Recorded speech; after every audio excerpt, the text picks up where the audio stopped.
क्या आपने नोटिस किया है कि जब हम एक सीज़न से दूसरे सीज़न में ट्रांजिशन करते हैं, जैसे कि अभी अभी विंटर सीज़न में से हम लोग समर सीज़न में ट्रांजिशन कर रहे हैं, तब हमारी इम्यूनिटी लो हो जाती है। हमें और हमारे बच्चों को सर्दी, खांसी, फीवर, इनकी जैसी तकलीफ़ों से हमको गुज़रना पड़ता है। तो ये सब क्यों होता है? और ये कभी कभी इतना ज़्यादा हो जाता है कि हमको इनसे डील करना मुश्किल हो जाता है। ये ऐसा क्यों होता है? ये ट्रांजिशन हमेशा हमारे लिए इतना प्रॉब्लमेटिक क्यों होता है? क्योंकि हर ट्रांजिशन में हमारी बॉडी को एक चेंज से गुज़रना पड़ता है, जो कि बहुत अलग लेवल का है। हमारे खाने पीने में चेंज होता है, हमारे डेली रूटीन में चेंज होता है, हमारे इम्यून सिस्टम में भी चेंज होता है। हमारी इम्यून सिस्टम क्या होती है? हमारी बॉडी का खुद का एक डिफेंस मैकेनिज़्म है। अगर हमारी बॉडी में कहीं भी कोई भी इन्फेक्शन होता है, तब हमारी बॉडी इसे खुद से डील करती है, इसे खुद से फाइट करती है। जैसे कि अगर हमें कोई चोट लगती है, तो आप देखते हैं कि थोड़े दिनों के बाद वो चोट धीरे धीरे ठीक होने लगती है, रिकवर होने लगती है, उसके ऊपर की स्किन निकल जाती है और अंदर एक नया ब्रांड न्यू स्किन आता है। वैसे ही अगर हमें कोई भी फीवर है या कोई ज़ुकाम है, 2-3 दिन के बाद ये ऑटोमेटिकली धीरे धीरे कम होते रहता है। लेकिन कभी कभी ये ट्रांजिशन में हमारी इम्यूनिटी लो हो जाती है। तो इस इम्यूनिटी को हम कैसे बूस्ट करें, ताकि हमारी बॉडी के डिफेंस मैकेनिज़्म को हमें एक अच्छा सपोर्ट देना चाहिए। हमें बाहर की मेडिसिन्स और डॉक्टर की जितनी भी दवाइयाँ हैं, अगर हमें बहुत ज़्यादा तकलीफ़ है, हम डेफिनेटली ले सकते हैं। लेकिन अगर हम अपनी ही इम्यून सिस्टम को अगर इतना स्ट्रॉन्ग करें, तो हमें शायद ये मेडिसिन्स या दवाइयाँ लेने की ज़रूरत ही ना पड़े। तो हम इस इम्यून सिस्टम को कैसे स्ट्रॉन्ग कर सकते हैं? हमारी इम्यून सिस्टम के लिए कुछ फूड्स मैं आज आपको बताने वाली हूँ, जिससे कि आपकी इम्यूनिटी स्ट्रॉन्ग हो जाएगी।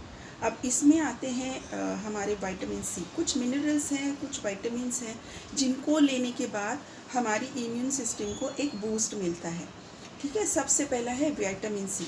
अभी विटामिन सी सप्लीमेंट्स भी अवेलेबल हैं, लेकिन मैं हमेशा प्रिफ़र करती हूँ कि आप नेचुरल सोर्सेज से सारी चीज़ें लें।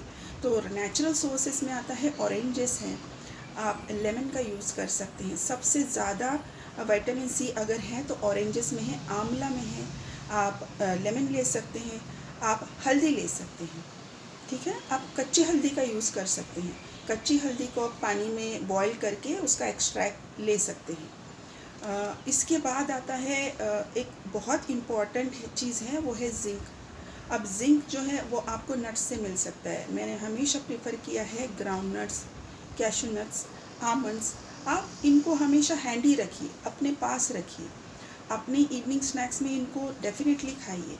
और जो आता है उसके बाद है पायरिडॉक्सिन। पायरिडॉक्सिन एक बहुत इम्पॉर्टेंट न्यूट्रिएंट है हमारी बॉडी के लिए, जो एकदम प्लेंटी अवेलेबल है चने में, रोस्टेड चना।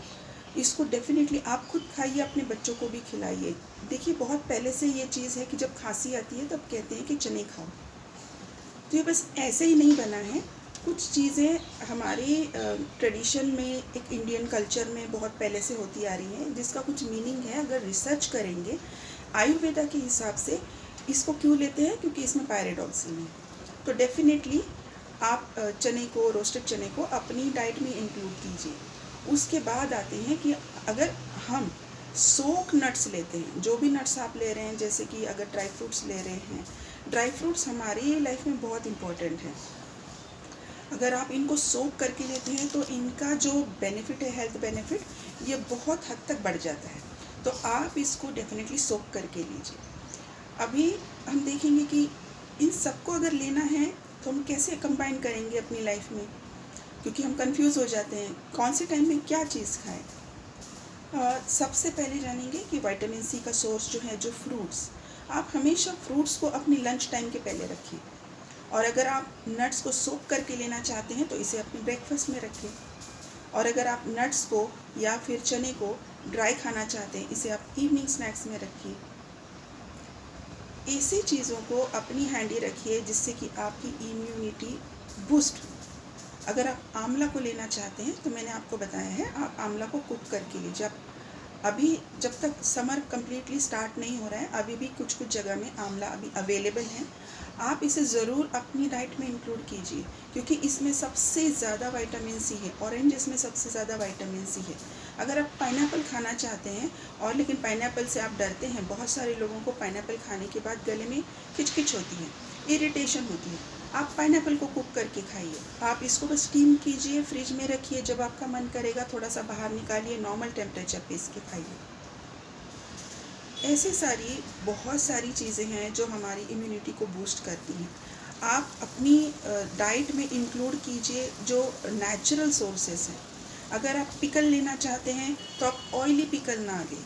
मैं पिकल के बारे में समर में डेफिनेटली बात करूँगी, क्योंकि जो पिकल्स हम बना रहे हैं उसको हम ऑयल में बना रहे हैं। ऑयल में हम इसको फर्मेंट कर रहे हैं। हम मस्टर्ड सीड का डेफिनेटली यूज़ कर रहे हैं फर्मेंटेशन के लिए, लेकिन जो पिकल्स हम बना रहे हैं वो एक हेल्दी सोर्स नहीं हो सकती हैं, क्योंकि हम उसमें बहुत सारा ऑयल डाल रहे हैं।